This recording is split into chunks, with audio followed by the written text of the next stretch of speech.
자, 지휘라고 하는 것은 리더죠, 리더, 지휘자가. 그 리더가 어떠한 리더십을 발휘하느냐에 따라서 그 지휘 결과가 뭐 성패가 좌우될 수도 있습니다. 물론 이것은 뭐 그 주어진 상황에 따라서 다르고 조직의 형태나 시점에서도 다릅니다. 그래서 어쨌건 리더십의 뭐랄까 유형이라든가 이런 거에 대해서 좀 살펴보겠습니다. 리더십 하면은 조직의 목표 달성을 위해서 사람들의 행동에 영향을 미치는 과정. 그러니까 리더가 너무 강제적으로 끌고 가면 사람들이 코 끌려서 가긴 하지만 가서 열심히 일을 안 할 수도 있죠. 이게 이제 독재 정치 같은 경우는 그렇죠, 그죠? 그러나 민주주의 같은 경우는 리더가 뭐 강제를 그렇게 하지 않아도 스스로 할 수 있는 분위기를 만들죠. 이런 것들이 큰 차이가 있는 겁니다. 자, 리더십의 전개 과정. 리더십 이론이라고 하는 것은 처음에는 이런 생각을, 어떤 사람이 리더십이 있을까? 그러니까 훌륭한 리더의 어떤 개인적인 특성, 캐릭터, 이런 것들을 파악해가지고, 이런 성격이 있는 사람들이, 이런 특성이 있는 사람들이 훌륭한 리더가 되겠구나 하고 연구를 하기 시작한 거죠. 그러나 이제 꼭 그런 특징만 있다고 해서 리더십이 잘 발휘되는 것이냐? 아닌 사례들이 많이 나오는 거죠. 그래서 이제 또 다른 의문을 갖게 됩니다. 리더가 이러한 특성도 중요하지만 어떻게 행동할 때 리더십이 발휘될까? 그러니까 아주 성공한 사례의 리더십을 보니까 이 사람은 그냥 뭐 상당히 AA 특성을 갖고 있고 적극적이지도 않고 엄청 소극적이고 말도 잘 못하고 하는데 그 회사를 잘 이끌고 있어. 그래서 그 요인이 딴 데 있구나 보는 거예요. 어떻게 행동할 때 리더십이 발휘될까? 이런 고민을 해보는 것이죠. 그래서 이제 최근에 와서는 이게 더 심화된 연구를 해서 어떤 상황에서 어떤 리더의 행동이 리더십을 발휘할까? 이거는 상황에 따라서 리더들의 어떤 행동에 따라서, 그러니까 상황에 따른 리더십 형태에 따라서 결론이 달라진다. 이렇게 보는 거예요. 자, 지금 방금 설명했듯이 훌륭한 리더들의 공통적인 특성을 파악해 보는 거예요. 그 다음에 이제 훌륭한 리더들이 행동은 어떻게 하는가? 근데 이거 가지고도 충족지 못해서 다음에는 뭐예요? 조직이 처한 상황에 따라서 어떤 상황에서는 A 형식, B 상황에서는 B 형식, 뭐 이런 식으로 달라질 수도 있겠죠. 그런 걸 연구하는 겁니다. 그래서 이제 그에 따라서 리더십 이론이 발전하는데, 특성 이론, 행위 이론, 상황 이론. 우리 앞에서 살펴봤지만 어떤 그 리더가 가지고 있는 특성이 뭐냐를 살펴보는 것. 그 다음에 리더가 어떤 행위를 하던가, 행동 양식에 대해서 살펴보는 이론. 그 다음에 상황 이론은 어떤 상황에서 어떤 행동 양식이 연결돼서 성공을 할까, 이런 것들을 연구하는 것을 우리가 얘기를 합니다.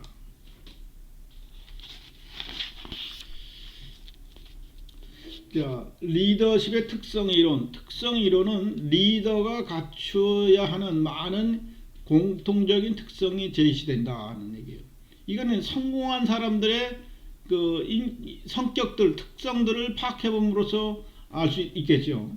그래서 한동안에는 뭐 리더는 O형이어야 된다, 뭐 A형은 아니다, 뭐 이런 얘기들이 있죠. 이것은 편협된 얘기들입니다. 우리나라에서는 아직도 혈액형을 가지고 자기 성격들을 얘기하고 그런 경우가 많은데, 그러면 이 세상 사람들의 모든 성격은 O형, A형, AB형, A형 이렇게 넷으로 다 구분될 수 있겠습니까? 그건 좀 잘못됐겠죠, 그죠? 그래서 그 다음에 이론들이 발전되는 거예요. 행위 이론도 나오게 되고, 이거 가지고도 충분히 설명이 안 되니까 이제는 뭐예요? 상황 이론. 어떤 상황에서 어떤 리더들의 행동이 영향을 미치는지 이런 걸 연구하게 되는 겁니다. 그러니까 또 얘기를 하지만은, 그러니까 뭔가 이게 막 외우고 하는 것은 훌륭한 공부 방법이 아니에요. 항상 왜 이렇지를 연구하고 고민하고 여러분들도 새로운 이론을 찾아낼 수도 있는 겁니다. 어쨌든 성공적인 리더의 특징은 추진력, 자신감, 창조성, 인지능력, 경영지식, 동기부여, 유연성, 정직과 청렴 이런 특징이 있다더라 하고 누구예요? 로크가 처음에 이제 분석을 한 거죠. 처음에는 이거 그럴듯한데 이렇게 됐던 거죠, 사실은. 그러나 이거 가지고도 완벽히 설명이 어려우니까 그 다음에 이제 새로운 리더십의 행위 이론이라는 게 나오게 됩니다.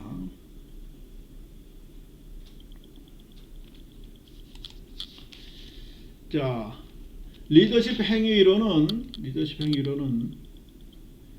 리더의 행동을 생산에 대한 관심을 갖느냐 아니면 사람에 대해서 관심을 갖느냐에 따라 두 가지 행동으로 구분하고, 리더가 어느 차원에 더 관심을 가지는지에 따라 리더십 유형을 구분한 후 어떤 이 리더십 유형이 바람직한가를 설명하라고 하는 거예요.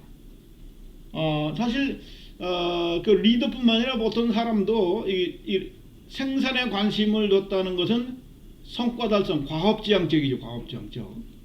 또 뭐 누가 뭘 했든 일만 잘하면 돼 이런 차원이고, 사람에 대한 관심을 가졌다는 것은 뭐예요? 인간 중심이에요. 인간 중심. 근로자를 뭔가 고려하고 근로자들이 어떤 불만이 있고 어떤 경우에 일을 잘하고 항상 배려성을 중점에 두고 일하는 사람이에요. 과업지향적은 뭐 개인이 뭐 슬프고 기쁘고 뭐 이런 건 없어요. 조직이 우선이고 업무 중심으로 해서 하여튼 성과만 달성되면 최고다, 이렇게 행동하는 리더들이 있다는 거죠. 자, 그래서 리더십 행위를 리더를 인간 중심인 리더와 과업 중심인 리더로 구분해 가지고 물론 이것도 이제 상황에 따라 다르겠죠. 상황에 따라서 또 성과도 이게 잘 나타나는 경우도 있겠고, 밑에가 인간 중심형 리더가 성과를 크게 보는 경우도 있겠죠. 있을 겁니다. 자, 그래서 리더십 행위론을 경우에는 이렇게 또 항상 모든 변수들을 이렇게 4분의 1 면에 그려놓고 각각의 변수를 뭐를 주느냐에 따라서 우리가 많은 것을 얻어낼 수 있다 그랬죠. 경영학의 경제학의 대부분의 분석도 이렇게 4분의 1 분면을 가지고 변수를 뭘로 놓는 거냐에 따라서 다양한 분석을 해낼 수가 있습니다. 경영학도 마찬가지고 뭐 심리학에서도 마찬가지예요. 리더십 격자 이론이라고 하는데, 관리 격자 이론은 뒤의 페이지에서 보면은 이런 그림이 나타날 겁니다. 자, 리더십 행위 이론에서 리더십 격자 이론이에요. 기로 이론. 그러니까 인간에 대한 관심이 높고 낮음에 따라, 또 생산성에 대한 관심이 높고 낮음에 따라 이렇게 구분해 보는 겁니다.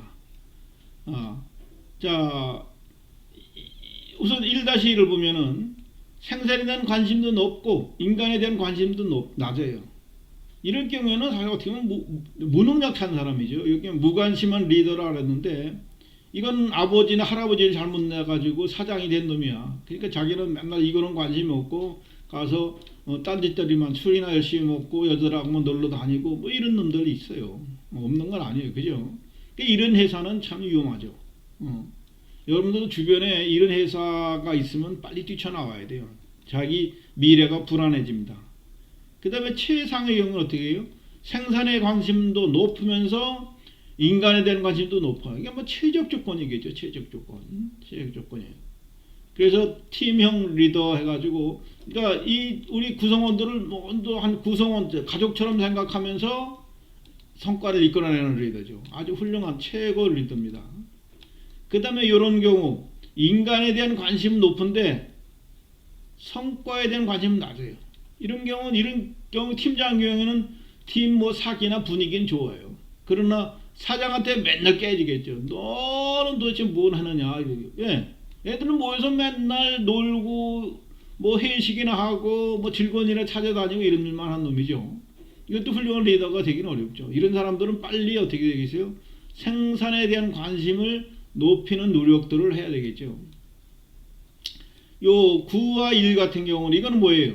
생산성은 높은데 인간미가 떨어지는 거야. 아주. 그러니까 너 뭐 개인의 뭐는 그 관심도 없어요. 오직 일만 열심히 해. 로봇처럼. 이런 경우도 단기적으로는 높은 생산성을 낼 수 있겠지만은 여기에 구성된 그 팀원들이나 조직원들은 어떻게 되겠어요? 나중에 뭐 회사를 그만둔다거나 뭐 이런 일들을 발생하겠죠. 뭐 여기는 이것도 저것도 아니 딱 중간형. 물론 이런 것들이 다 이쪽으로 지향을 해야 되겠죠, 그죠?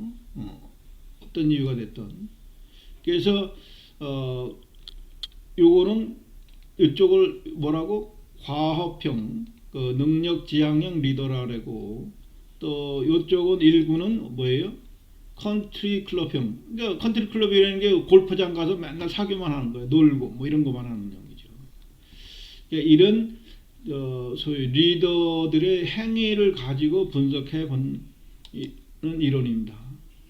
그 다음에 이제 상황 이론이라는 것이 있는데, 상황 이론은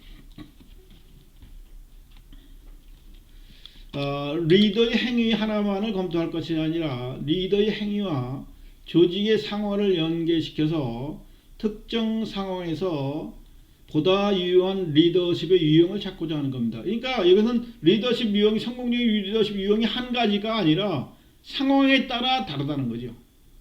우리가 처음에는 뭐 했었죠? 특성 이론, 리더는 이러이러한 특성이 있는 사람이 리더다 했는데 그게 아니요. 다 나온 거죠. 그 다음에 그 행위 이론에서는 리더가 어떤 일을 해야 되는가 이렇게 봤고, 어떤 행동을 하는가. 이제 상황 이론에서는 어떤 상황에서는 어떤 리더십, 어떤 상황에서는 어떤 리더십 이렇게 접근하는 거죠.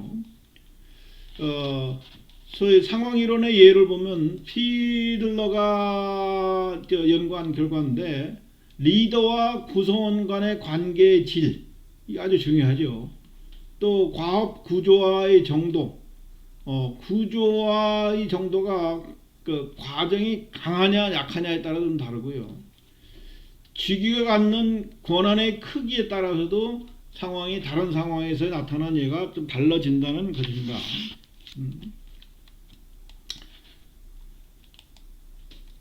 자, 이거 리더십 상황 이론을 분석한 자료를 보면은 리더십의 상황이 리더가 그러니까 우호적이냐 보통이냐 비우호적이냐. 물론 우호적일 경우가 가장 좋겠죠. 리더와 구성원 간의 관계도 좋고 과업의 구조화 정도도 아주 높고 쥐가 갖는 권한도 아주 강한 경우와 물론 약한 경우도 있겠죠. 자, 이런 식으로 분석을 해놓고 어디다 동그라미 찍어 보는 거예요. 그러면 거기에 강점이 있는 방향에서 또 약한 것은 또 높게 하는, 강하게 하는 방향으로 분석해 나가는 것입니다. 자, 그래서 좋고 높고 나고 강하고 약하고, 보통의 경우에는 좋은 것과 나쁜 것에 그 다음 단계에서 또 낮은 과 높고 강약 다 그런 식으로 분석했죠. 그런 식으로 분석.